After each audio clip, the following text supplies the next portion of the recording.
Hi, hello, నమస్తే. ఒక మంచి విషయం మిత్రమా. ఈ లోకంలో ఉన్నదంతా తాత్కాలికం. మనుషులు జన్మిస్తారు, మరణిస్తారు. నువ్వు ఇప్పుడుండే స్థితి అది పేదవారే కావచ్చు. మహారాజు అంటే, గొప్పవాడంటే డబ్బున్నవాడే కావచ్చు. నీ జీవిత చివరి గమ్యస్థానం కాదు.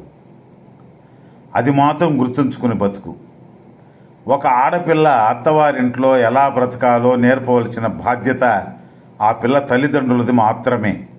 అయిన దానికి కాని దానికి జోక్యం చేసుకుని ప్రతి దానికి అత్తవారింటి విషయాలు కనుక్కొని వాళ్ళ నుంచి ఆడపిల్లను గేలి చేసే ప్రయత్నం పుట్టింటి వారు చేయకూడదు. అక్కడ వారితో ఇమిడిపోయి కలిసి మెలిసి ఉండేటట్లుగా వారి తల్లిదండ్రులే నేర్పించాలి.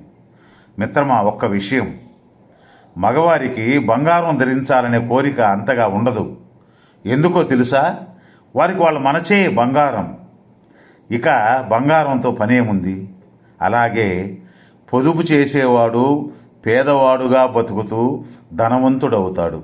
కానీ దుబారాగా ఖర్చు చేసేవాడు మన కంటికి ధనవంతుల్లా కనిపిస్తూ పేదవాడిగా కాదు, నిరుపేదవాడవుతాడు. ఇది ముమ్మాటికి నిజం. తెలుసుకో మిత్రమా. కన్నీళ్లు కారిస్తే కాదు, చెమట చుక్క చిందిస్తే చరిత్ర రాయగలమని తెలుసుకో. ఎవరో భగవంతుణ్ణి అడిగాడట, నువ్వు ముందే మా తలరాతలు రాసినప్పుడు నేను నిన్నెందుకు పూజించాలి, ఎందుకు కోరికలు అడగాలని?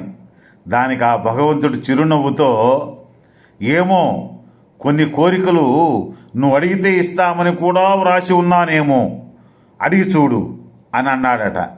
అలాగా తలవ్రాతల్ని ఆయన రాసి సృష్టించిన మనం సాధించుకునే పద్ధతిలో కూడా ఉన్నాయి మిత్రమా. తెలుసుకో, ఇది నిజం.